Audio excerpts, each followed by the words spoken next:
Oh my goodness. Good morning, good afternoon. Whatever it is for you, I hope you're having a fantastic day. My name is Zach Schomler. This is Strong Opinion Sports, episode 556. I'm realizing now my phone is not on Do Not Disturb, and so I don't want anyone to call me. I'm turning it on right now. Welcome in. Last night was kind of a special occasion. Had our first football game of the year, Hall of Fame game, preseason game. Not, you could call it not real football, I guess, for lack of a better term, but it was still football. It was still, it was awesome. I missed watching football live. I got some salt and vinegar wings. I made a whole special occasion of it. After football, I watched an episode of the new season of Justified. Like, life is good, man. Last night was a glorious, glorious night for me. Watching football, having wings, watching a show I love. What a great time. I want to talk about the Hall of Fame game. I won't spend a lot of time on it because I know that the people that want to hear about it, and the people that don't care. So we'll talk briefly about what happened and a little bit of stuff and then kind of move on and do the meat and potatoes of the show. First of all, I was so happy to have football in general yesterday. I was like, hallelujah. And it's preseason, but it's still football. There were some drop punts. There were illegal formations. It's ugly, messy backups playing football. It's not perfect. The Browns beat the Jets 21-16. And the surprise of the game, in my opinion, how do I say this? It was unexpected, but it made me very happy, is that Zach Wilson, the Jets quarterback, played. He's the Jets backup quarterback, was their starting quarterback, viewed as their franchise quarterback once upon a time, got benched. Now he's the backup behind Aaron Rodgers. And they're hoping that sitting behind Aaron, learning for a year or two, maybe three, is going to eventually get Zach Wilson into a place where he can again be their franchise quarterback. And I love it, man. I'm so glad that they're playing him in the preseason. We knew he would play in the preseason, but I didn't know if he'd play in this Hall of Fame game specifically. They've got 4 preseason games, the Jets do, because of playing the Hall of Fame game. So if I were the Jets, I would give Zach Wilson as many reps as humanly possible. You know, it's kind of weird to go from being a starting quarterback in the NFL, playing against the Patriots, the Bills, Miami last year, to now you're playing in the Hall of Fame game against like 3rd and 4th string players. It's an interesting thing. And I would have loved to see Zach Wilson go in and have like 4 touchdowns and be amazing. He was fine. He was 3 for 5 passing, 65 yards through the air. His really only notable big play was he had a nice throw down the left sideline on a go ball. But the one thing I really want to say is I thought in the pocket he looked more comfortable than ever before.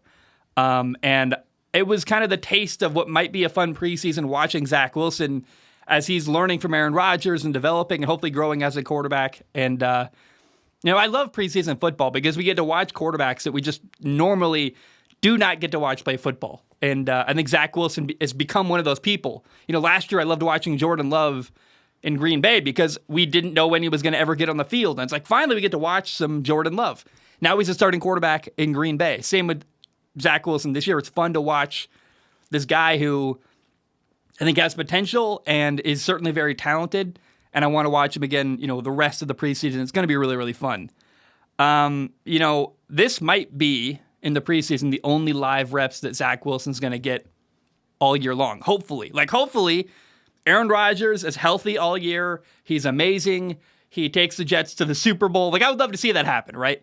Ideally, Zach Wilson will only play the preseason and then never step on the football field again all year, except for that one play like in January where Aaron Rodgers' helmet comes off and he's got to leave the field for a play, and Zach Wilson hands off the ball to a running back.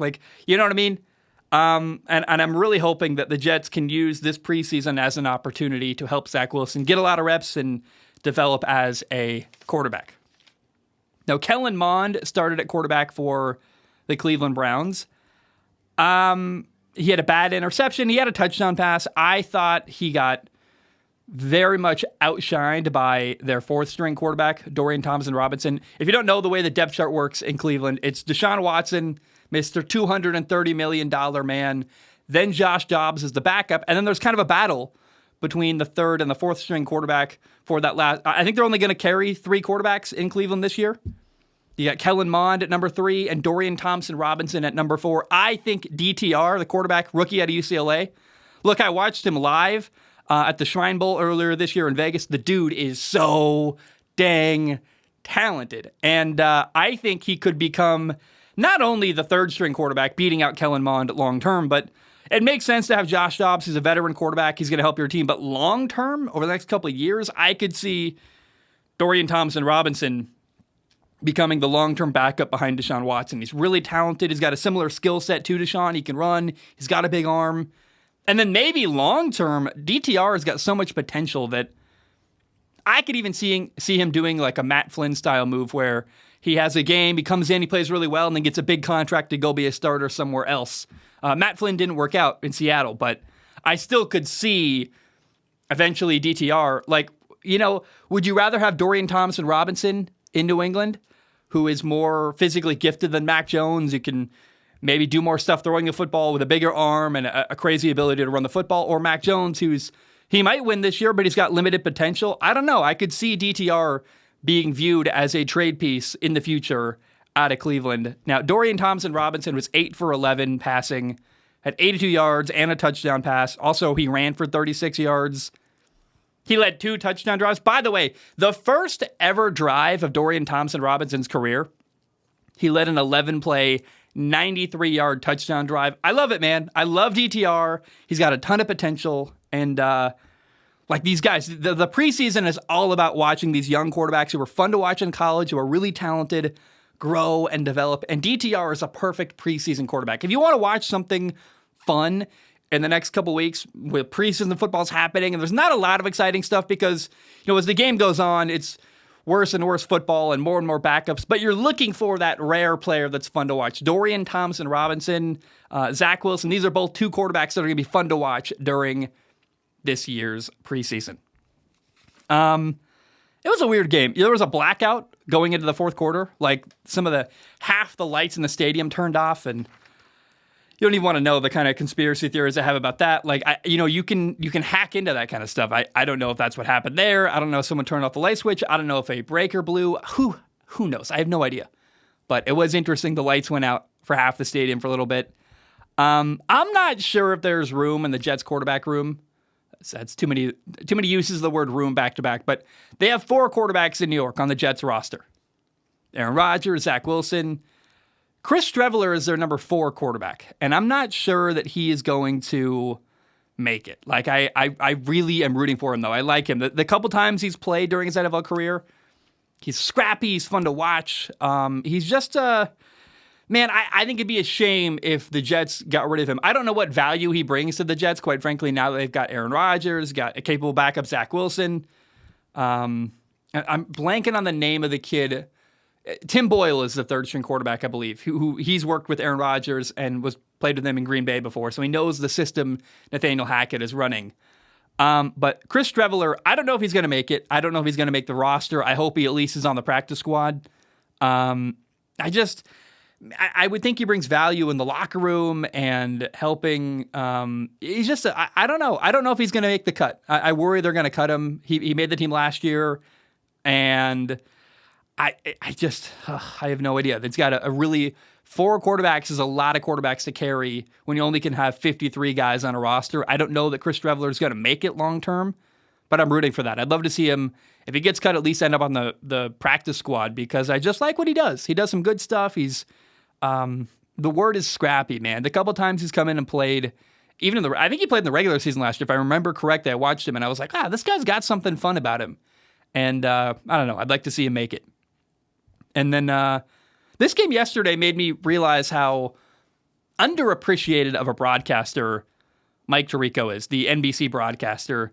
That dude is just a solid pro. Oh my gosh. Especially in a world where like Al Michaels moving on. We're seeing all these legendary broadcasters retire and move on. Like, this is the next generation. It's Gus Johnson. It's Mike Tirico. And Mike Tirico is old school in the way that he's very professional. He's very like, he says the right stuff. He asks the right questions, but he never gets too high or too low. But he's like a really, really warm personality to have, as far as like he's such a good, I don't know how to say this, like a professional is the right word. I mean, for example, he talked about the Deshaun Watson situation. He didn't tiptoe around it and barely say it. He went directly at it and in a very professional, clear way said what happened with Deshaun Watson. Just the facts, nothing, no commentary on it. I really appreciated that because I often wonder, as we see Deshaun Watson play all year this year, how are every broadcaster that's going to broadcast a game of his going to navigate the Deshaun Watson off the field stuff. And I appreciated that Mike Tirico said the facts of what happened and was direct, didn't tiptoe around it, and then also didn't add a lot of commentary. He just said, here's the situation. Let's not have this elephant in the room. I really, really like that. Mike Tirico interviewed Aaron Rodgers, him and former Bengals receiver Chris Collinsworth. Thank you. I was trying to remember his name. I'm terrible with names. I'll remember people's dogs, like where they're from, their hometown. I'll forget like their actual. I remember Jack Collinsworth. Forgot Chris Collinsworth's name. Hilarious. Him and Collinsworth interviewed Aaron Rodgers, and Mike Tirico, man, asking really good questions about the darkness retreat, asking about taking a pay cut, asking about his connection to Nathaniel Hackett, kind of hinting at the things that Sean Payton said. I just really got a renewed appreciation for Mike Tirico watching him do the Hall of Fame game last night. I don't want to make fun of DeMarcus Ware. He sang the national anthem. It wasn't great, but when you hear why DeMarcus Ware sang the national anthem as kind of a way to honor Demaryius Thomas, his former teammate who they used to stand together during the national anthem. I know it's hard to hate on a guy for, even if the singing wasn't great, it's like, well, first of all, you go up there. Did anyone watch DeMarcus Ware play football? This terrifying, amazing defensive end. How about you be the one to go tell DeMarcus Ware he sucks at singing? I'm not doing that. No way. No way. DeMarcus Ware, if I ever see him in person, dude, you were amazing. The best singer I've ever seen in my entire life. Now, I hope I would actually in real life have fun with him a little bit, but there's an extra layer too when you find out it was an homage to a former teammate. So I saw a lot of people making fun of him online. I don't know. I don't know that I have the confidence to sing the national anthem in front of that many people, in front of a national audience.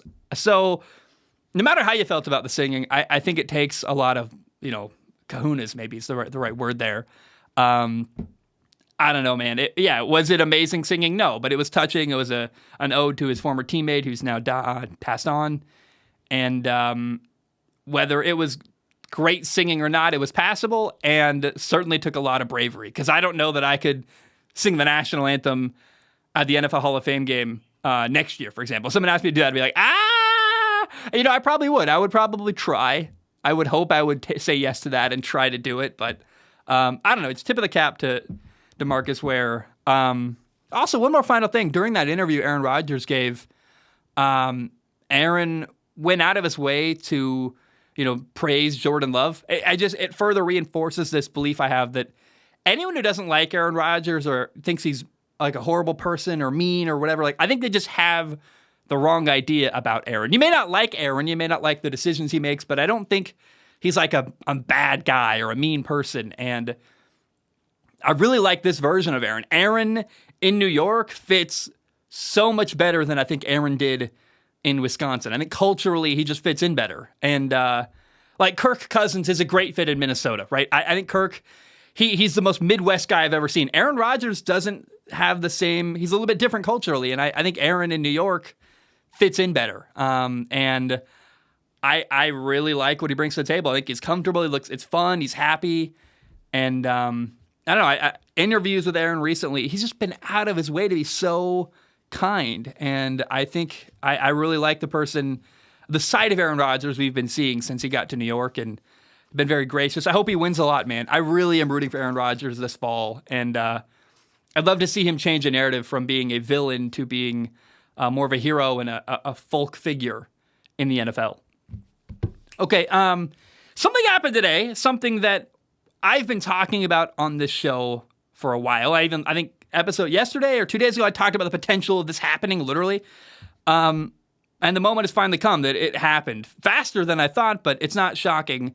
It sounds like Oregon and the University of Washington are leaving the Pac-12 and heading to the Big Ten. So next year it's going to be USC, UCLA, Oregon, and Washington leaving the Pac-12, going to the Big Ten.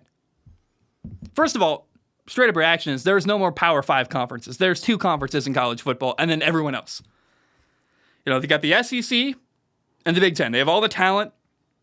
They are going to be very well represented in the college football playoff, in my opinion. And I don't know, man. I like the Pac-12 has a couple teams left. They've got Arizona State, Cal, Oregon State, Stanford, Utah, Washington State. Those are not the cream of the crop. I went to Washington State. I can acknowledge what Washington State is. Even with Mike Leach, they were not nationally relevant. They had Gardner Minshew one time, light it up. Like, that's it. Literally, like, that's the one time they won on College game day, beat Oregon. Like, that's it. And you got 6 teams left. Now, Arizona's up in the air. They may or may not be a part of the Pac-12, but it sounds like Arizona's going to leave and go to the Big 12 along with Colorado. So, I don't know what's going to happen, man. I think the way the college football playoff works is they get an automatic bid the next couple of years. So, it's possible that you can lure a team like Fresno State. Like, for a while, I was saying, why would a Fresno State or a Boise State or San Diego State, like, do they really have the cachet to make them leave where they're comfortable and where they're at? I think so. Still, the Pac-12 has enough of a brand. You could get a Fresno State or a Boise State, a Colorado State, San Diego State. Like, these lower-level schools might be able to join the Pac-12 and be elevated up to a higher level. And the reason why those schools would go for it is because it's a bigger stage and it's a chance to maybe make a name for yourself and enter the college football playoff conversation. But I don't know, man. It really comes all down to money. Oregon and Washington felt like they were getting left behind in a bad conference and weren't going to get enough money from the new TV deal. All of this falls on George Klavekoff, the fairly new, it's been a couple years now, but the fairly new commissioner of the Pac-12 who was brought in to solve these problems and fix the Pac-12 and take them where they needed to go. He failed miserably. It's been an exodus, a mass exodus from the Pac-12. They can't get a new TV deal. No one wants them. And I don't think the Pac-12 is going to die. I think it just makes sense for them to bring in new teams. I think they can convince. I mean, frankly, I have no confidence in the leadership there, so maybe they can't convince a San Diego State or a Boise State to come, but I think Boise State, San Diego State, those teams would happily join the Pac-12 if they could. But then what's left? You've got the Mountain Pac-12. Like, you know what I mean? Like, it's not the Pac-12 that it used to be. And the Pac-12 that it used to be wasn't a very impressive conference that was nationally relevant. Now they're even less nationally relevant by adding a Fresno State. Ooh, Fresno State's joining the Pac-12. Watch out, everybody. Alabama, you better watch your back. Fresno State's joining the Pac-12. Like, no, obviously, Fresno State's not going to make a huge impact for a while in the Pac-12. It's good for them. I think they win. I think they'll make a little more money, be on a bigger stage, but I don't think the Pac-12 is going to die entirely, but it's already a shell of its former self, and it was already before Oregon and Washington left. So, man, I don't know what their future is. I don't think they're going to go away entirely. They are not going to be what they once were, like, at all. I think what is interesting about this whole thing is as teams move conferences like crazy, football is not the only sport at these colleges, right? This is going to impact so many other sports. Rowing, baseball, basketball, tennis, like cross country, everything. Like these, it's going to really complicate stuff. I mean, you're going to have Oregon traveling to like Rutgers for basketball games. Like that's another Big Ten school across the entire country. It's so interesting to me. So, I don't know what to make of all this as far as what's going to happen to the Pac-12, but what I do feel sad for is the athletes that do not play football are going to have a little harder time. They're going to travel way more. It's going to be a much more interesting impact on the other sports that are not college football, but what it really shows is how much college football is king. I mean, I did a guest interview on a podcast the other day, and I said that, these are colleges, these are a big-time college football school is really a football team with a student side hustle where they send students to college. Like college is more of the side hustle than it is the main thing anymore. Like football pays the bills and does so much revenue for the college. And, people are jumping ship and making all kinds of changes. Who cares how it affects rowing or cross country or track and field or tennis or whatever? I mean, and it makes sense that those don't generate any money, but every decision you're seeing being made with conference realignment and all this stuff, it's all coming down to money and who can make more money and be in a better spot financially. And what's happening is total disregard for the other sports that happen out of college. And it makes sense. I get it. Like, you're not going to not go to the Big Ten because the tennis team isn't going to like it. Or the cross-country team doesn't want to go to the Big Ten. Sorry, sayonara. We can cut the whole program if you want. We're going to the Big Ten. Like, it makes sense. But it is interesting that You know, football's king, and football.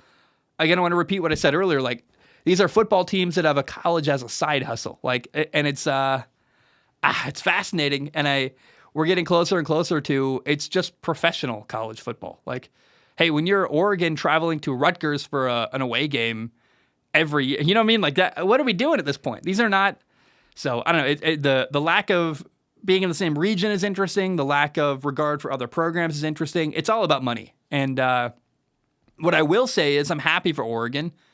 I'm happy for Washington. I'm glad to see them jump ship from the Pac-12, which I grew up watching. I grew up in the Northwest, but the Pac-12, they are not nationally relevant, right? I used to work for Pac-12 Network. It was a disaster financially. They were not doing well. I went to their corporate office one time in San Francisco. I was like, why do you have this big-ass empty office? It's bloated. It makes no sense. I'm not a fan of the Pac-12, but I like often the product on the field when it comes to football has been surprisingly entertaining if you watch it in a vacuum and forget that nationally they're not relevant. So, I don't know. We'll see what happens, but who's like the big dog left in the Pac-12? Utah's going to dominate, right? Like, if Utah is... If what's going to become the Pac-12 is Arizona State, Cal, Oregon State, Stanford, Utah, Washington State, and then we'll throw like Fresno State, Boise State, and San Diego State. Utah is going to obliterate everyone. They are probably going to make a college football playoff as a result of this because they are the last man standing. And I don't know. I wonder if Utah is going to stay. I think they will because they're going to be happy dominating everybody in college football in the Pac-12 or whatever. Do they change the name? I don't know. It's interesting to me.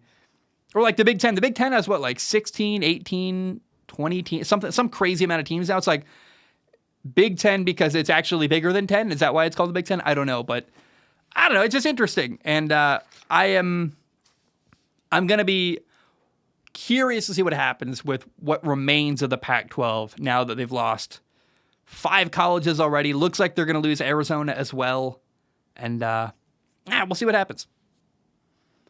All right, the majority of the rest of the show, we've got 2 questions from Patreon. You guys, it was kind of a light week writing, and I posted the new thread on Patreon today for next week's thread. Ton of write-ins already. But last week, we didn't get a lot of write-ins, and I was kind of like, well, what do I do with this? All right, I'll do the best I can. This segment next is going to be big and long, and it really only works in a long format. I'm not going to clip this out, make this a clip on YouTube or anything. I made a list of 19 people in the NFL with something to prove. Coaches, mostly. Quarterbacks, mostly. Some coaches. I've got another person. I'm not going to say what they are yet, but it's going to be interesting. These are people with something to prove who are trying to silence their doubters or kind of what connects all these people is they're under pressure to do really well this fall. And I'm not going to talk about you could make an argument for literally anyone why they have to prove themselves this fall. But I don't think Patrick Mahomes, Joe Burrow, you could make an argument with Aaron Rodgers, I guess, because he's on a new team and there's skepticism out there. But some of the people in the NFL are established and they're not going anywhere. They're doing really well. They don't have anything to prove necessarily. But there are some people who have a lot of doubters. And there's a really fun narrative behind some of these players and some of these people that you're like, you better do well this fall or else there's consequences. Or some of the people that had breakout years last year, I'm really curious to see how they follow it up. So let's talk about some of these people that in my opinion, have to prove themselves this fall in the NFL. Number one is someone kind of out of left field that maybe I would imagine unless you live in the local region of this football team, you probably don't think about this coach very often. Someone who's got to prove himself this fall. Number one is Todd Bowles, the Buccaneers head coach. By the way, these are not in any order. These are just 19 people in whatever order my stupid brain came up with them. But Todd Bowles, man, he took over as head coach when Bruce Arians retired or moved on or stepped down or moved into the front office. And so you got Todd Bowles, the head coach at Tampa, who was the defensive coordinator when they won a Super Bowl. He's got this weird team where some of the good players that won the Super Bowl with them are still left. You got this remnant of a Super Bowl team, but they're aging, and some of them have left, and you might need to rebuild if you really ever want to get back to a Super Bowl in Tampa. And I think what Tampa has to do this year is win. They went 8-9 last year. They underachieved. They barely won a really, really bad division. They got lucky all the teams around them were bad in the NFC South. And in my opinion, if Tampa doesn't win and look good this year, I think Todd Bowles could get fired and Tampa could move in a different direction and try to find a new coach to establish a different culture. And if they don't win, they're going to get a new quarterback, a new coach, all of it, and kind of probably restart. So the pressure's on Todd Bowles in Tampa this year to win and make his team look good. And that NFC South, I have no idea what's going to happen. I feel like every single team, it's weird. None of them are great teams in the NFC South. Carolina, Tampa, Atlanta, New Orleans. New Orleans is probably the best team on paper. But none of them are going to win a Super Bowl. None of these teams are Super Bowl contenders in the NFC South. But all of them feel like they could potentially win their division. And that's such a fascinating, like, I'm trying to think of a team that has no shot, right? I'll tell you what. Chicago's not going to win the NFC North. I'm very confident in that. The Raiders are not going to win the AFC West. Some teams have no shot to win the division. Arizona, the Rams, they're not going to win the NFC West. It's not going to happen. The NFC South is this rare situation where not every team is great. None of them are really Super Bowl contenders, but they're all so close. It's neck and neck. And Tampa certainly, like, if things go well, if Baker Mayfield plays great, they stay healthy, like, they could win their division. It's very interesting what's going on in NFC South this year. And so we talked about him. Let's lean into number two. The number two person who I think has to prove himself this fall is the quarterback in Tampa, Baker Mayfield. Baker Mayfield got a 1-year, $4 million deal to be the quarterback in Tampa. This is Baker's last opportunity to be a starting quarterback in the NFL. He was a number 1 overall pick in Cleveland. A draft that the more you look back at, the more you're like, oh man, Sam Darnold failed. Baker's been on 4 teams in 3 years. Josh Allen somehow wasn't the number 1 overall pick. If you could redraft that draft, I mean, you would see Lamar go probably to the Jets, and Josh Allen would be the number 1 overall pick in Cleveland. Like, and as a result of Josh Allen working out so well, is we've seen quarterbacks who were less talented. So quarterbacks that are more talented but maybe less ready for the NFL go higher in the draft. Anthony Richardson is incredibly talented. He only started 13 games in college at Florida, but he's doing stuff at camp where you're like, this guy is amazing. He may not be ready to play right away, but he is so dang talented. And people learned from that draft, that 2018 draft, and said, hey, maybe we shouldn't pass over the really big, athletic, crazy, talented guy. Same with Tua, was drafted ahead of Justin Herbert, which when you look back on history now, you're like, that was insane. That was such a bad idea. Imagine if Miami had Justin Herbert at quarterback this fall. How different the expectation levels would be. So, I don't know, man. Anyway, Baker's a former number 1 overall pick who played bad, lost his job after once upon a time winning a playoff game, by the way. He brought Cleveland back to the playoffs and won. He beat the Steelers in a playoff game, but he kind of fell off and he lost his job. He was on 2 teams last year, went to Carolina, then the Rams, had mixed results, was not great in Carolina, went to the Rams at the end of the year with no expectations and played way better than anyone thought. So now Baker's on his 4th team in 3 years in Tampa. And this is not only the last shot Baker's going to get, it's the best one. Got a couple good receivers, a decent offensive line, good support on defense. I mean, I think Tampa's got a shot to win their division. And if you do win your division, if Baker plays well, they win the division or make the playoffs or are really competitive, I think then maybe you keep Baker.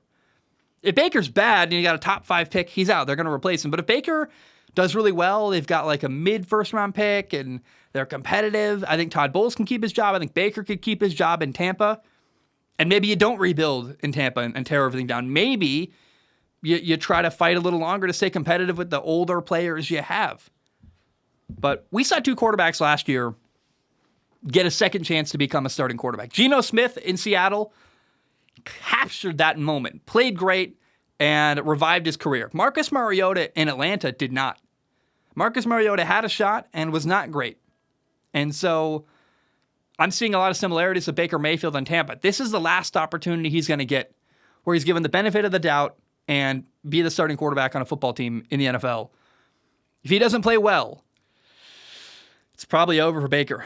He's either going to have to retire or be a backup somewhere, or, I mean, I don't see him playing in the XFL. I mean, how much does he really love football? If you want to play, you do go to the Canadian Football League or the XFL, but I think Baker's ego would get in the way of that. So, I don't know. Baker's really interesting. He certainly has a lot to prove this fall.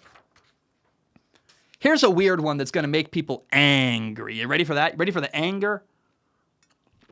I'm not angry, but I know people are going to listen to this and go, how dare you put him on the list of people that need to prove themselves? Number 3 is 49ers quarterback Brock Purdy.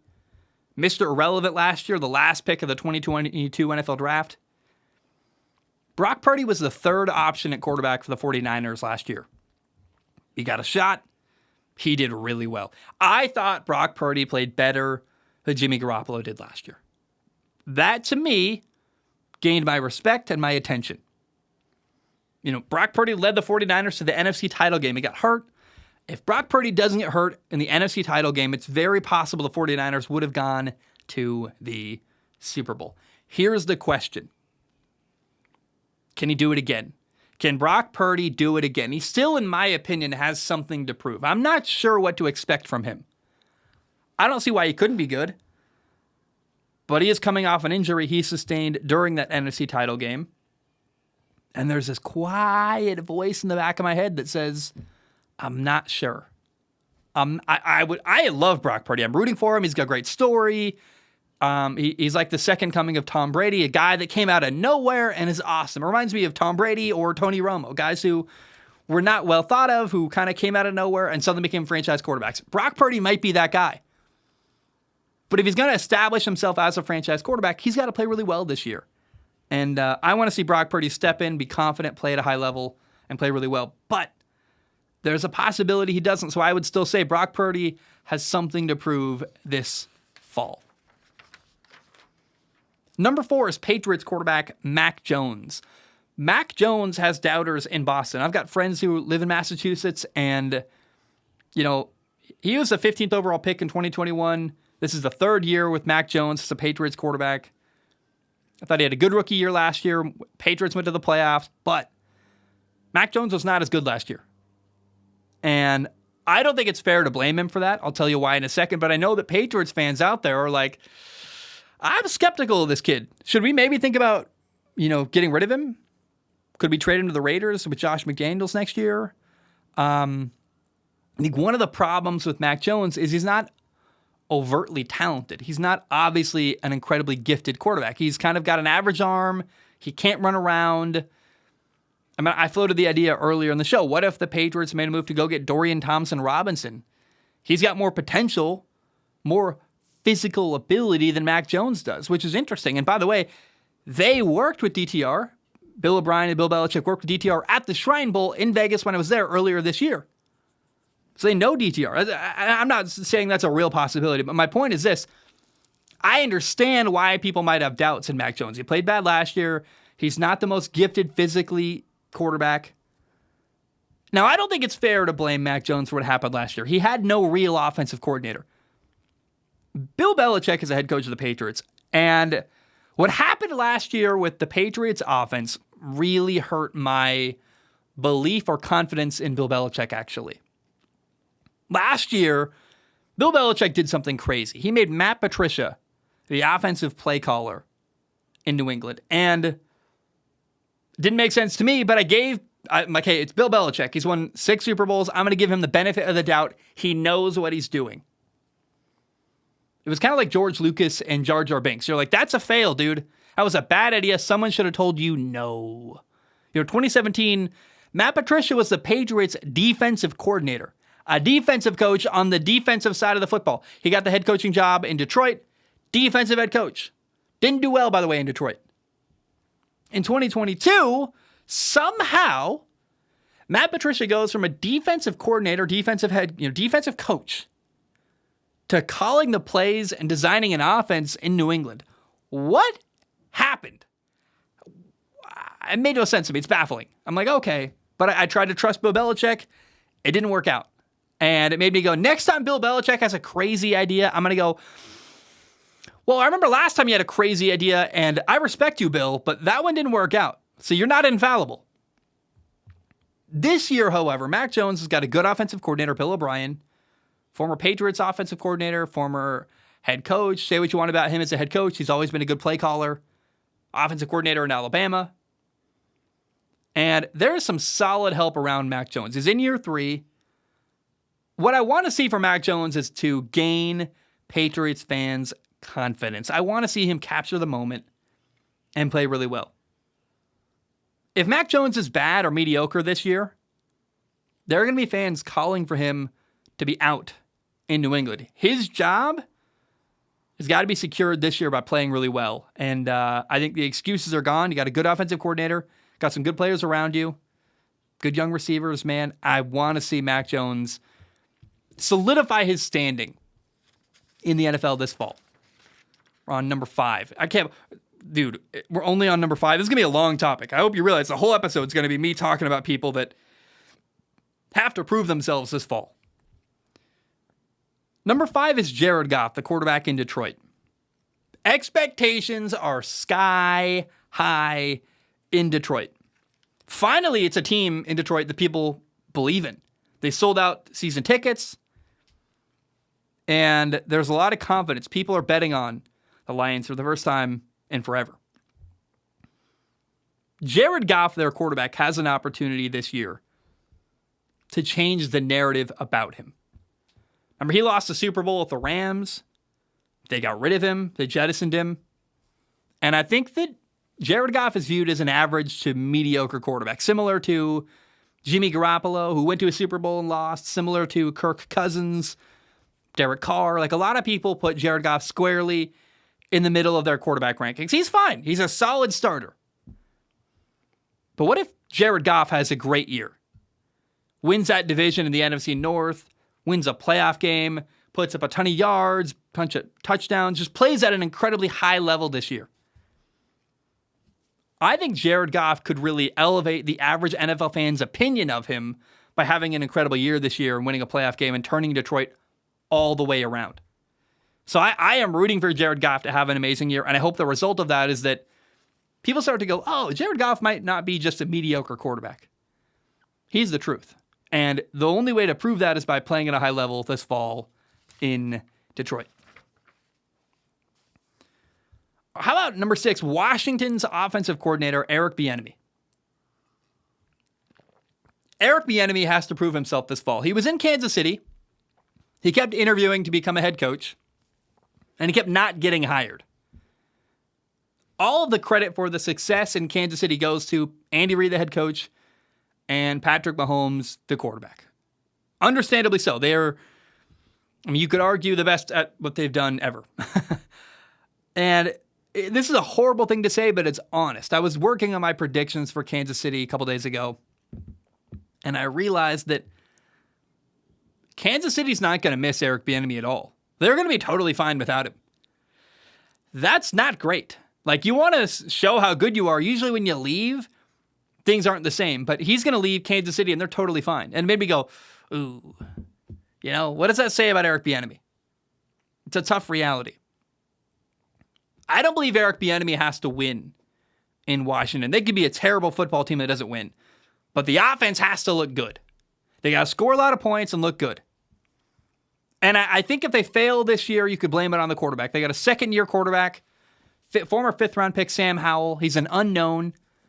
If they fail, I think Eric Bieniemy could survive and get one more year with a better quarterback. And let's say, like, hey, I didn't really have a good shot to prove myself. We had Sam Howell. You could blame it on the quarterback.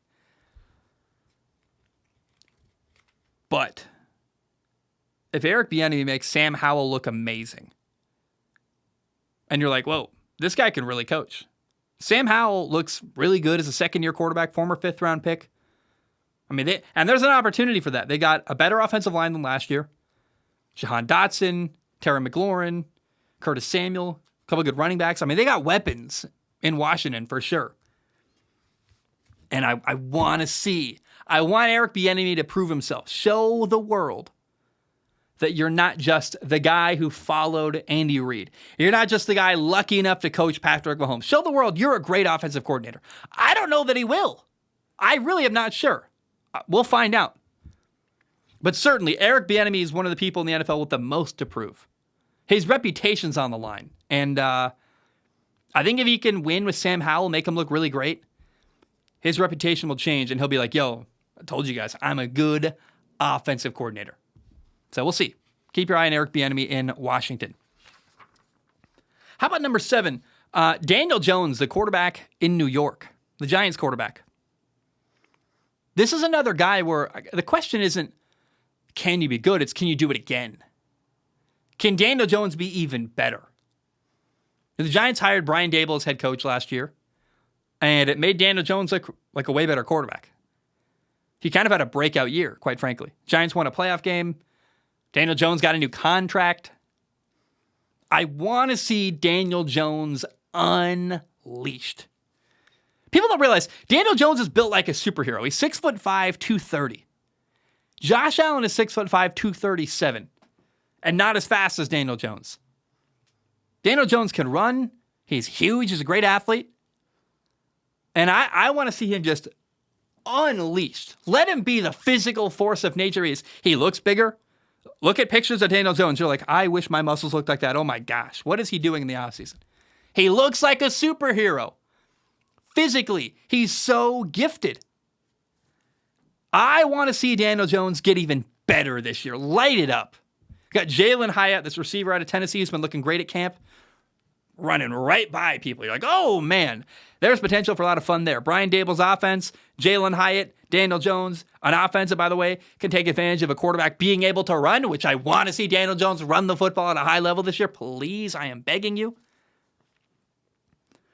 I want to see Daniel Jones have a highlight reel season where you're like, dude, that guy made what throw? He did this. He did that. He ran where? He did what? Big throws, big runs. I believe Daniel Jones is capable of high level, like video game level quarterback play. But we haven't seen a lot of it. He had a good year last year. I want to see him have an even better year this year. I want to see Daniel Jones make people go, whoa. Did you see what Daniel Jones did? I would like him to grab everyone's attention and play at an incredible level this fall. The number 8 person who's got to prove himself this year, again, no particular order here. I'm just going down a list of guys, but the number 8 guy I'm going to talk about is Chargers head coach Brandon Staley. Brandon Staley has to win. I mean, if he's not on the hot seat this year, he should be. I don't know that he's going to be because the Chargers ownership is so, what's the opposite of aggressive? They have no desire to make a big move and go win. I was so disappointed when the Chargers allowed their division rival Denver to go hire Sean Payton. And I was like, guys, you're just going to sit here and watch while this great coach goes to one of your division rivals. Are you kidding me? What if Sean Payton was coaching Justin Herbert and the Chargers roster? Are you kidding me? There's so much talent on the Chargers for them to not win. Did you watch the playoff game last year? The Chargers had a 27-point lead over the Jacksonville Jaguars and blew it. They lost. In regulation, not even in overtime. It didn't even take overtime for that comeback to happen. They were up 27-0. They lost 31-30. What? How can this be? And they fired their offensive coordinator. Great, yeah. The offense only scored 3 points in the second half. How about the head coach, who's a defensive head coach, giving up that 27-point lead with bad defense? Does no one going to talk about that? How is Brandon Staley still employed? I don't mean to be mean. I don't mean to go after the guy. But no more excuses, man. Here's the talented players on this football team. And I know I'm going to leave some out. I can't even get to all of them. Justin Herbert, quarterback. Austin Eckler, running back. Keenan Allen, Mike Williams, the receivers. A really good offensive line. Khalil Mack, J.C. Jackson, Joey Bosa, Derwin James. It goes on and on. Asante Samuel Jr. There's so many good players in the Chargers organization. How have they not become a dominant football team? I'll tell you why. It's bad management. It's bad coaching. No more excuses. If the Chargers can't become a great elite team, I look at the AFC, loaded with talent. The Bengals are at the top of the AFC, so is Kansas City, so is Buffalo. Those are the top 3 you're trying to crack. Why are the Chargers not up at the top of the AFC with those elite franchises? I think it's because of their coach. It's bad coaching and mismanagement. I love Brandon Staley as a person. He's created an environment I would like to work in. I like him as a human. I'm not trying to attack him as a man. But as a coach, Brandon Staley needs to win a lot this year to impress me. Go on the road and beat Kansas City. Beat Buffalo. Go win big games. Impress me. I'm open to it. I want to see Brandon Staley grab my attention, but I fear they've got a roster full of players that are getting a little bit older, a quarterback who's paid a ton of money, and a team that's consistently underachieving. And the problem there, when you got that talented of a roster and you're not winning, and your quarterback's incredible too, you can't even blame the quarterback, it falls on the coaching staff. And so there was a lot of pressure on Brandon Staley, in my opinion, this year in LA with the Chargers. And if there's not pressure on him, then they've got bad leadership and bad ownership that isn't hungry to win. And that to me is very, very disappointing. And if I were a Chargers fan and I realized my organization isn't hungry enough to win, we're letting this coach run our team into the ground for years, I would stop being a fan. I'd be like, I can't support this anymore. Screw you guys. You don't care about winning. I'm not rooting for you. You know how I know that? I have this traumatic experience when I was a child. I was a Mariners fan. And I'm emotionally invested in the Mariners. When they win, when they lose, I get happy and I get sad. But I watched them trade away great player after great player, not trying to win. Adam Jones was the best baseball player I've seen in the Mariners, farm system. And they traded him away for Eric Bedard to the Orioles. And Adam Jones in Baltimore became this incredible perennial all-star center fielder, while Eric Bedard did nothing in Seattle. And I was like, I cannot support this team any longer. I would imagine Chargers fans are in a similar position where you're like, guys, what are we doing? Why is Brandon Staley still the guy calling the shots, ruining our organization? The number 9 person that needs to prove himself is Sam Howell, the Washington Commanders' new quarterback. Washington did not make a big move at quarterback this offseason. They needed a quarterback, and instead of making a trade or paying Derek Carr too much money to get him on your football team, like the Saints did, or trading for like Jimmy Garoppolo or something, they did nothing. They said, we are going to go with Sam Howell. He's already on our roster. He played in one game last year as a former 5th-round pick. In that one game, he went 11 for 19, had 169 yards, a touchdown pass, and an interception. It is widely unknown what Sam Howell can do at the quarterback position. We'll see. It's kind of a waiting game. He was once viewed as a first-round pick in college for a brief period of time. Sam Howell is talented. Let's see it. I want to see what he can do.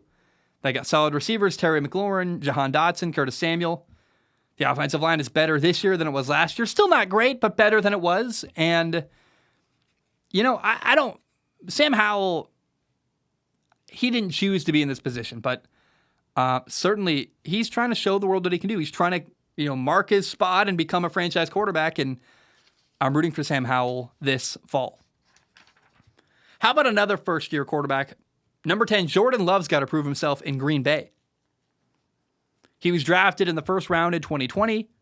That's while Green Bay still had Aaron Rodgers. It was very controversial. People were like, hey, why are you drafting a quarterback when you could draft a player that might help Aaron Rodgers win a Super Bowl?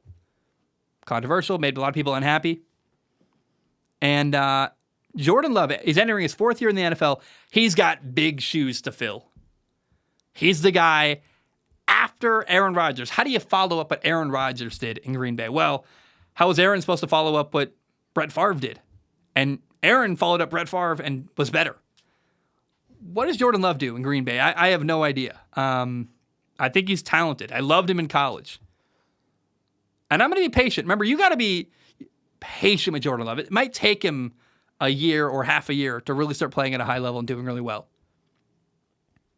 There is some good news. In the first 5 weeks, the Packers play at Chicago, at Atlanta. They play the Saints in Green Bay week 3. Week 4, they play Detroit. And week 5, they play at the Raiders. It is possible the Packers start 3-2, maybe 4-1. 3-2 is a really reasonable expectation for the Packers to start their year. That's a lot of momentum. And they got young players. I'm not sure what to expect. I want Packers fans to be patient. It's a young group of guys. They are going to learn and make mistakes and grow together. When Jordan Love has a bad interception, don't give up on him. He's a young quarterback in his first year starting in the NFL. Give him time. But I want to see Jordan Love establish himself as a franchise quarterback in Green Bay this fall, and that's what he's trying to prove. He's trying to show the world, hey, I'm the right guy to fill the shoes of Aaron Rodgers. How do you do that? Well, it's going to take a while. Hopefully there's patience for him, but certainly I think Jordan Love is capable of becoming the franchise quarterback in Green Bay. I would love to see him prove that this fall. Number 11, how about one more first-year starter? Desmond Ridder, number 11, yes. Number 11 on the list. Desmond Ridder is the starting quarterback in Atlanta this fall. He was a third-round pick last year. Played in 4 games as a rookie. Marcus Mariota got benched. Desmond Ridder came in. Did some okay stuff. Had like 2 touchdown passes. Nothing amazing, but nothing like horrible. You're like, oh yeah, okay. He's fine. We'll see what he can do next year. But there's a lot of good pieces in Atlanta. Jordan Love is more secure than Desmond Ridder or Sam Howell is. Desmond Ridder, if he plays badly this year, is probably going to get replaced. But in Atlanta, they've got a good offensive line, a lot of talented offensive weapons, guys they can move all over the field. And the biggest unknown in Atlanta is how good is the quarterback. What can Desmond Ridder do in Atlanta? Is he going to hold the team back? Because if he does that, if they're not winning because of him, he's out. He's going to lose his job. Or can Desmond Ridder help Atlanta win their division? I mean, hey, if Atlanta wins the division, even if Desmond Ridder isn't amazing, but he's good enough to not want to spend a lot of money on a future quarterback, and they win their division, make a playoff run, I think Desmond Ridder keeps his job. He doesn't have to be amazing. He's got to win. He's got to win. That's what Desmond Ridder has to do. Do not get in the way of your team winning. And it's a division that's got a lot of average to middling teams. Atlanta, Carolina, New Orleans, Tampa. It's up for grabs. Atlanta certainly could win the division if Desmond Ridder just doesn't screw it up. What'd be really cool is if he's not only not screwing up, but playing at a high level and throwing touchdowns and doing amazing stuff. I'm not sure he's going to do that. But Desmond Ridder has to win this fall in Atlanta to establish himself and prove the world he's the right guy for the job. Well, what happens if Desmond Ridder plays amazing and they lose? Like, what do you do there? I guess you would keep him. Desmond Ridder had like 35 touchdown passes and 7 interceptions, but they lost like almost every game. That'd be a weird... That's the most unexpected possible result in Atlanta this fall. Number 12, Russell Wilson has to prove himself this fall. He got traded to Denver last year, and Russ was expected to be the savior of the organization. And they traded away a lot to get him. Then Denver gave him a massive contract. They are heavily invested in Russell Wilson. Last year, Russ was horrible. He did not play well at all last year in Denver. And it's not all his fault. I would argue he didn't get any help from his coaches, but this year the excuses are gone. There's a really good team around Russell Wilson in Denver. A good offensive line, good receivers, a great coach, Sean Payton. Russell Wilson has to play well and prove himself this year. And I said no excuses, right? There's no reason why Russell Wilson shouldn't be great this year. And if he's not, can they get out of that contract? I have no idea. I think it would be like an $82 million dead cap hit if they cut Russell Wilson after this year. So for both sides' sake, for Russell's sake and for Denver's sake, he better win. He better play well. He better look good. I think he's going to. But certainly there's a lot of pressure on Russell Wilson this fall. Number 13 is Kenny Pickett, the quarterback in Pittsburgh. He's entering his second year as a starting quarterback in Pittsburgh. I mean, theoretically, he's been the starting quarterback in Pittsburgh for a while. He played there in college, too. But here's the angle I want to go at with Kenny Pickett, because I think Kenny Pickett's solid. He did a good job last year.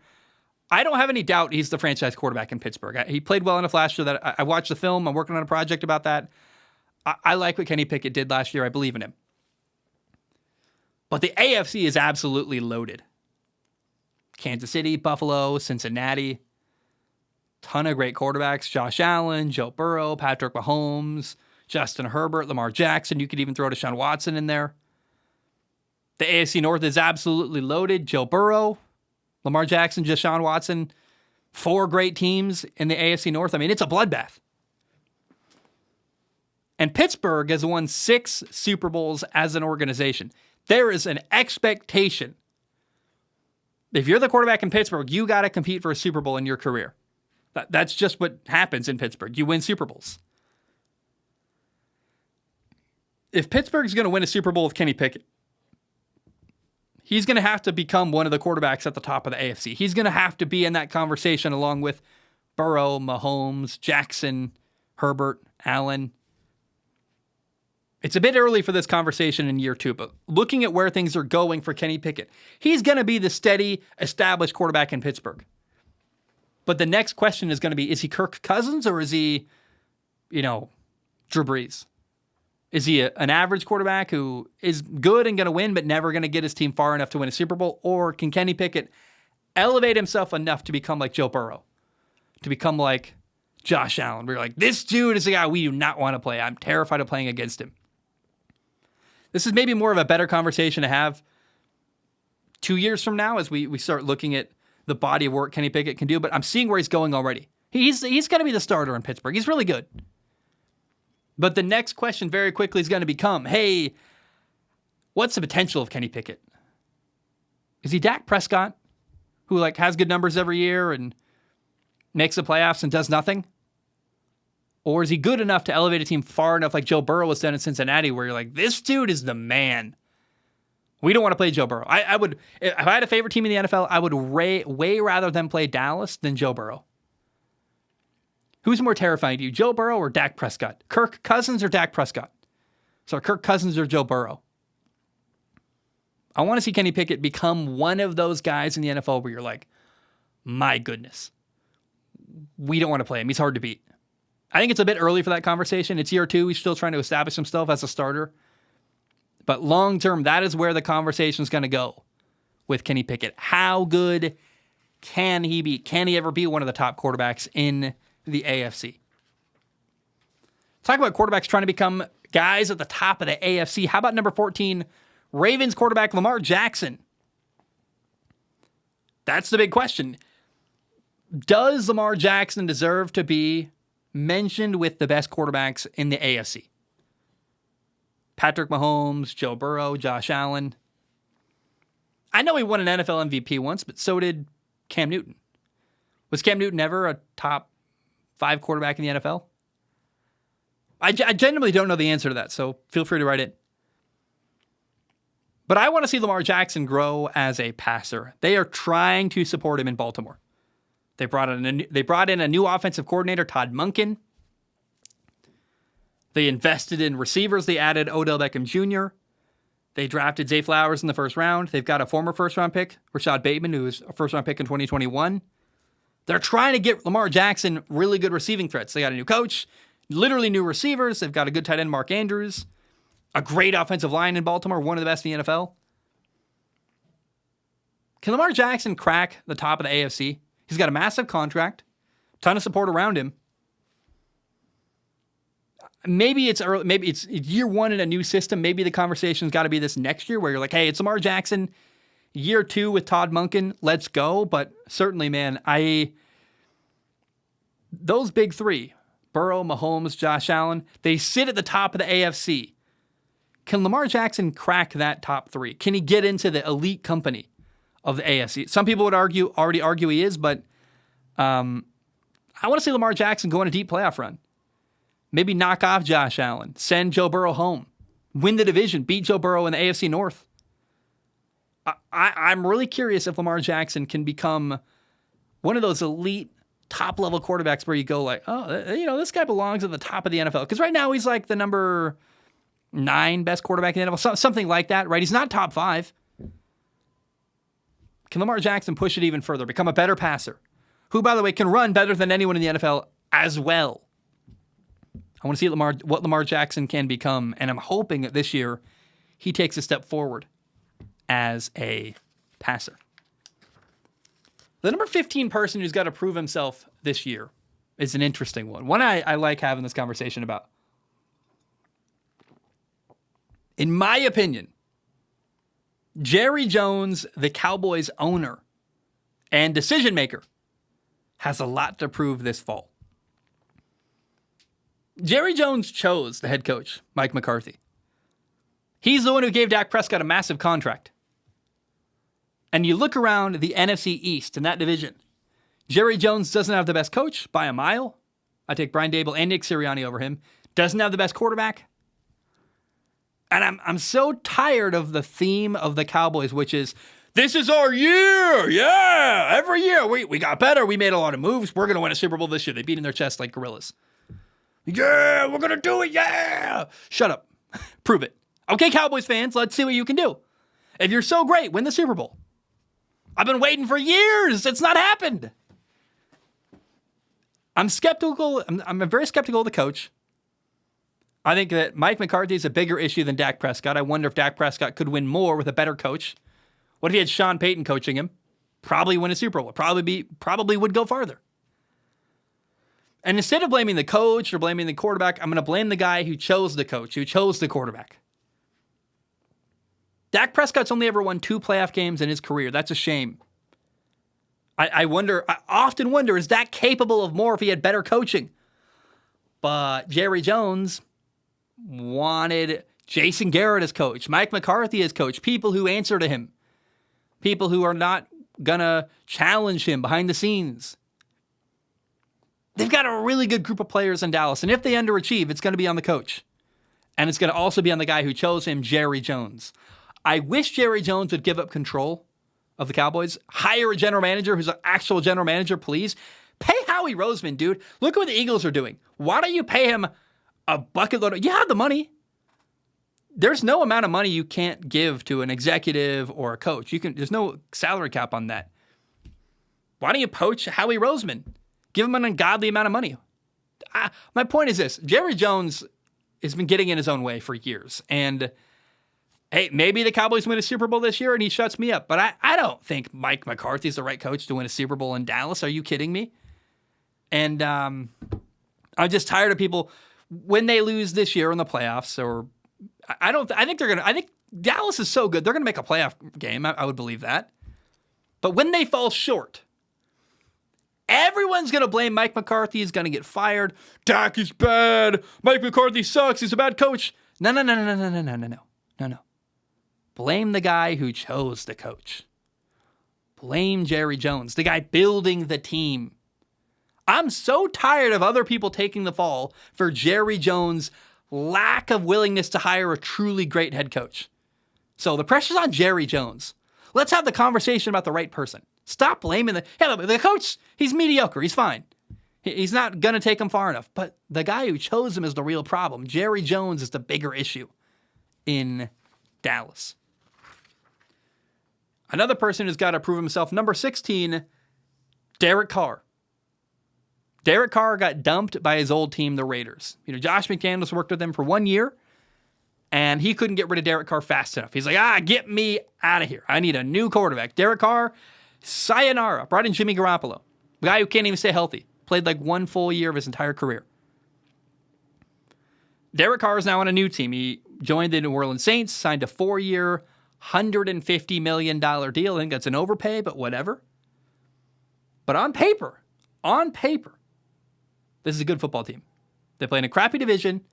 The Saints should win their division on paper. And the pressure's on. The Saints got to win. Derek Carr has to play well.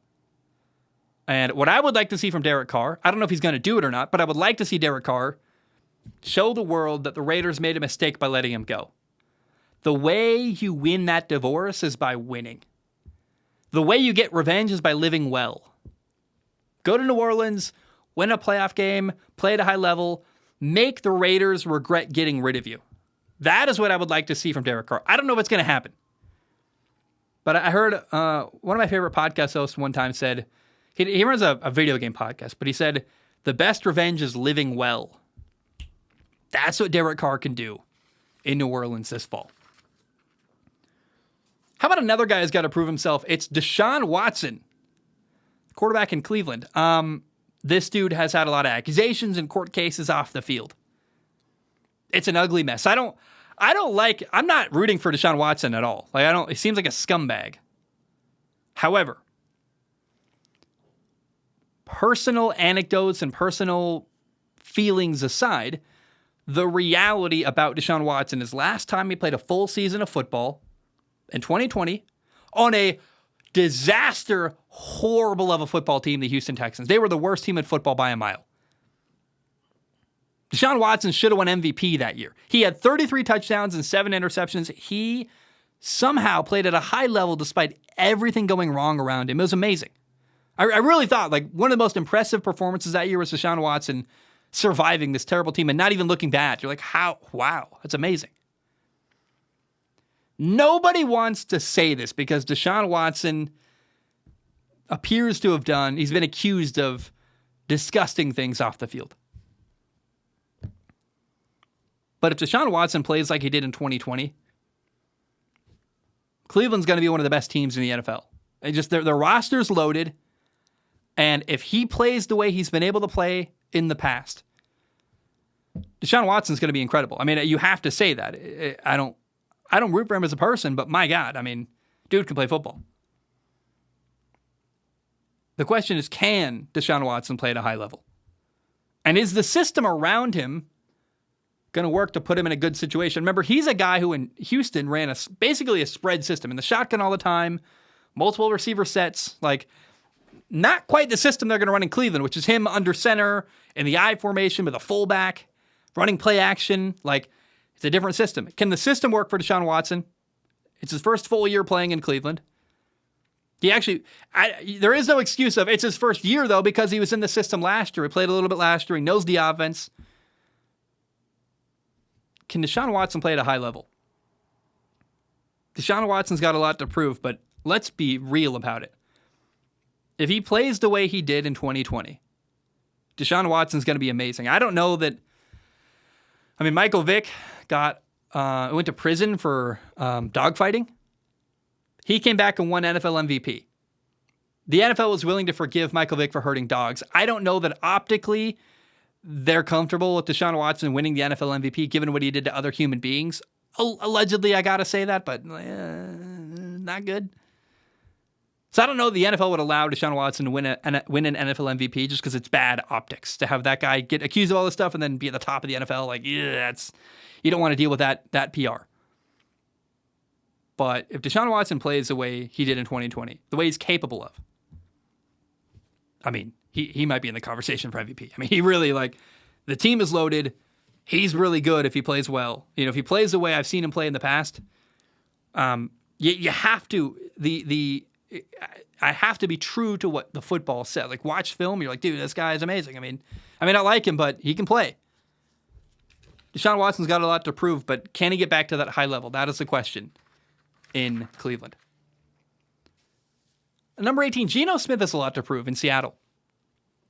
Last year, Geno Smith shocked the world. He was supposed to be the Jets franchise quarterback a couple years ago. Didn't work out. Spent years as a backup. Then last year in Seattle, he got a second chance, an opportunity to be a franchise quarterback, a starting quarterback once again. And Geno Smith took that opportunity and ran. Threw for over 4,000 yards, 30 touchdowns, 11 interceptions. Seattle made the playoffs. I mean, Geno Smith at 32 years old, suddenly you're like, this guy revived his career. It's amazing. But can he do it again? He did it last year, played great, got a big contract, but keep it going. Let's keep playing at a high level, Geno Smith. And to his benefit, Seattle added another good receiver, Jackson Smith and Jigba in the draft. They've got 3 good receivers, Tyler Lockett, DK Metcalf, and Jackson Smith and Jigba. The offensive line should be a little better. Their tackles that were rookies last year are now in their second year, probably going to be more experienced, a little bit better. Given the offensive line should be a little bit better, given they've got another weapon at receiver. I think Geno Smith could be even better this fall than he was last year. I'm rooting for him, but I think he's still got something to prove in Seattle. So those are 18 people that have to prove themselves this fall in the NFL. I'm going to add a couple more just because I'm thinking of guys in my head. I'm like, I could talk about that for sure. So Tua Tagovailoa, the Miami Dolphins quarterback, has a lot of doubters. He's a guy that he's hurt all the time. This is what people say about him. People say that Tua would be nothing without his amazing receivers, Tyreek Hill and Jalen Waddle. So he's hurt. He would be nothing without his receivers, and you know what? He wouldn't win without his coach, Mike McDaniel. I mean, maybe, but who would win without a good coach and good receivers at quarterback? Like, oh, you need a coach and a quarterback? No way! The real question is, can Tua stay healthy? I would love to see Tua stay healthy this year, play at a high level, and shut people up that are doubting whether he'll play well or not. I don't know if it's going to happen. I think he could get hurt again. But I want to see Tua have like kind of a revenge year. And, he's got the full sleeve now. I want to see Tua just dominate, but we'll see if he can. I think you could also argue that if Geno Smith has something to prove this year after having a great year, you could also argue that Trevor Lawrence has something to prove in Jacksonville. He's going into year 3. The Jaguars won their division. They won a playoff game last year, but they did it barely. Like, they took until week 18 to make the playoffs. They barely beat Jacksonville by 4, or they barely beat Tennessee by 4. They won 20-16, week 18 last year. That barely got them into the playoffs, winning their division. And then the Jaguars were down 27-0 in the first half against the Chargers, came back and won. It wasn't pretty. Is there a way for the Jaguars to follow it up in a way that, even if the result is the same, they win the division, win one playoff game, and they get sent home, but can they do it in a less ugly way? Can they maybe not make it look so difficult? Is that a weird thing to say? Like, the AFC's loaded, they're young, they're growing. I don't know that they can knock off Kansas City in a playoff game. But what I'd like to see really is that Trevor Lawrence said, this is the new standard in Jacksonville. Okay, if it is, then let's see it. That's what he said last year when they won the playoff game. This is the new standard. So let's see. Can Trevor Lawrence in Jacksonville this year win the division again? Maybe win a playoff game again. That would really grab my attention and impress me this fall with Trevor Lawrence. We got questions from Patreon. Although, hey, there's one more guy I want to talk about. I talked about Lamar Jackson. I said Lamar Jackson needed to develop as a passer. People also doubt Bears quarterback Justin Fields. You know, the Bears had the number 1 overall pick, and a lot of people were saying that Chicago should get rid of Justin Fields and maybe draft Bryce Young, quarterback out of Alabama. People wanted to replace Justin Fields. And going into year 3, we know Justin Fields can run. Him and Lamar Jackson are the best running quarterbacks in the NFL. I would throw behind them is Jalen Hurts. But, I mean, Lamar Jackson and Justin Fields can do stuff running the football that no other quarterback physically can do. I saw a great quote the other day. I can't remember who it was. They were talking about how between Justin Fields and Trevor Lawrence, he'd rather have Justin Fields because he can do stuff Trevor Lawrence simply cannot do running the football. But what I want to see in year 3, it's tough because Chicago doesn't have a great team around Justin Fields. I think Justin Fields could play really, really well and still lose. I mean, I'm not confident in the team around Justin Fields, but I believe in him as a player. And going into year 3, I want to see him develop as a passer, grow as a passer. Better accuracy, better touch, better timing, everything. Be more comfortable in the pocket. I want to see him run and do the great stuff he can do running the football, but I want to see him throw the football at a higher level too. So if I'm going to say, hey, I want to see Lamar Jackson develop as a passer, I want to see the same thing from Justin Fields. All right, how long have we been going for? We are at hour 13. Do we have time? We have time for 2 questions from Patreon, I think. If you want to support the show, go to patreon.com/Zach Schaumler, patreon.com/Zach Schaumler. It's $1 a month. You can donate more if you want to. Please do. It literally pays my rent. But I do not guarantee to read your question on the show. My only guarantee, I look at every single write-in with my eyeballs. I pick the top couple to read on the show. Today, Lionheart starts us off, said, "Hello, Zach12." Love that. That's a good one. He said, "I themed my introduction around the Pac-12 because I want to get your thoughts on realignment." Love it, Lionheart. He says, "I believe conference realignment for most of the big teams jumping ship is ill-advised. If your goal is to win a national title, the easiest path is where it is to be one of the top 6 ranked teams. How do I walk out of back up? I need to drink water, actually. This is like a lot of words in it. He says, if your goal is to win a national title, The easiest path to get there is to be one of the top 6 ranked conference winners. With this new playoff format, it actually makes more sense for teams to run away from the Big Ten and SEC and run towards smaller, more winnable conferences.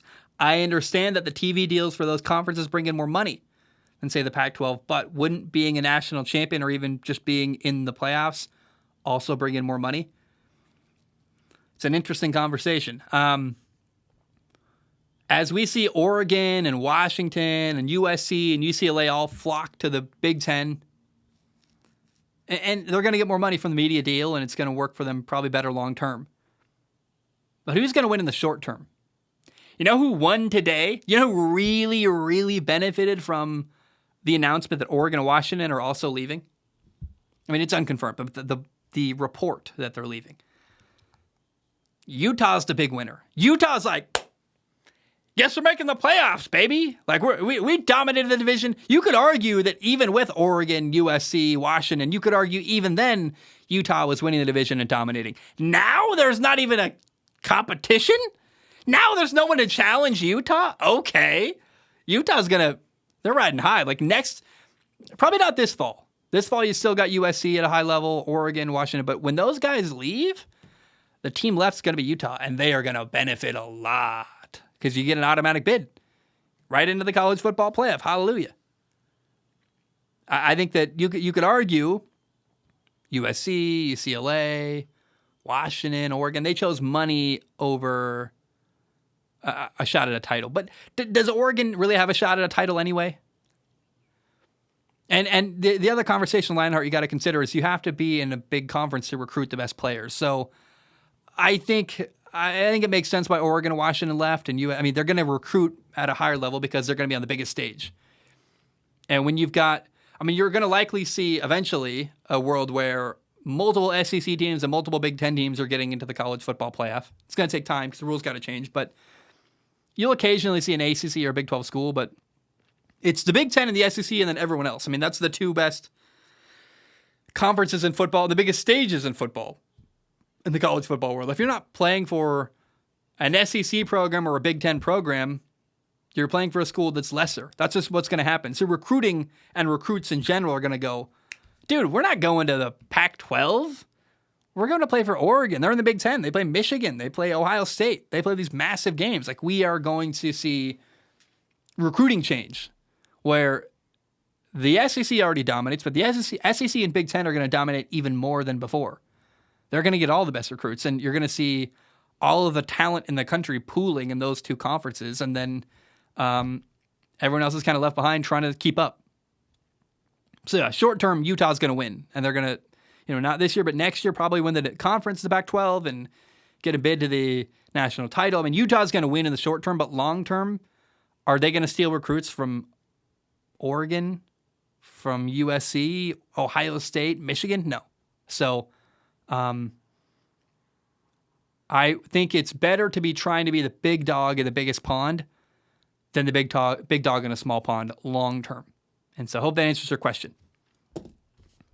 Joshua writes in, final question of the day. We only have 2 today. I said earlier, you guys got to write in. We're already killing it this week. I posted the new post on the new thread on Patreon for people to write in, but I think a lot of people are on vacation or something this week. We only had I still had a lot of write-ins. It's enough to fill out a couple shows worth, but write in, guys. What's up? I think this week, though, or next week particularly, we're doing predictions starting Monday, and there's going to be a lot of stuff people are going to want to give me feedback on and write-ins for, so it's going to be fun.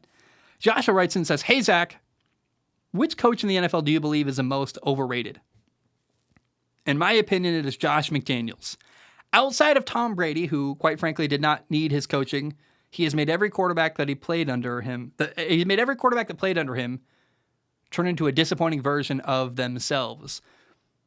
Many people said when he was hired by the Raiders that he would be a quarterback whisperer for Derek Carr, and then Derek Carr had his worst year of his career. Is Josh McDaniels overrated? Yes, 1,000%. We've learned that working with Tom Brady doesn't mean you're going to work well with other people. It doesn't translate. Tom Brady's his own enigma. I'm so skeptical of Josh McDaniels. He failed miserably in Denver. Year one as the head coach in Vegas was ugly. The Raiders just hired him, and I'm not sure it was right. I mean, my gosh, he ruined Derek Carr, like you said. I think man, I don't know that Brandon Staley's ever going to get a head coaching job ever again. But I think you could argue he's been a coach too long. But I don't know if he's overrated because I don't know if anyone believes in him. This is the second chance. I mean, this is the third time, really, that Josh McDaniels was hired as a head coach. He got hired in Denver, got hired in Indy, but he didn't take the job. He did, but then he said no when he left. He didn't ever actually coach for them. And then he's now been hired in Vegas with the Raiders, and I just wonder, like, when are people going to realize? I mean, we'll see. Maybe the Raiders are amazing this year, and maybe we'll see a new side of Josh McDaniels that makes me go, hey, whoa, he's a great head coach. But I doubt it. And if he's bad this year, then the gig is up. Or the jig is up? Is that how you say it? The jig is up? I mean, we'll go, oh, yeah. This guy, not head coach material. So, Joshua, I like what you're thinking, and I think Josh McDaniels is pretty overrated.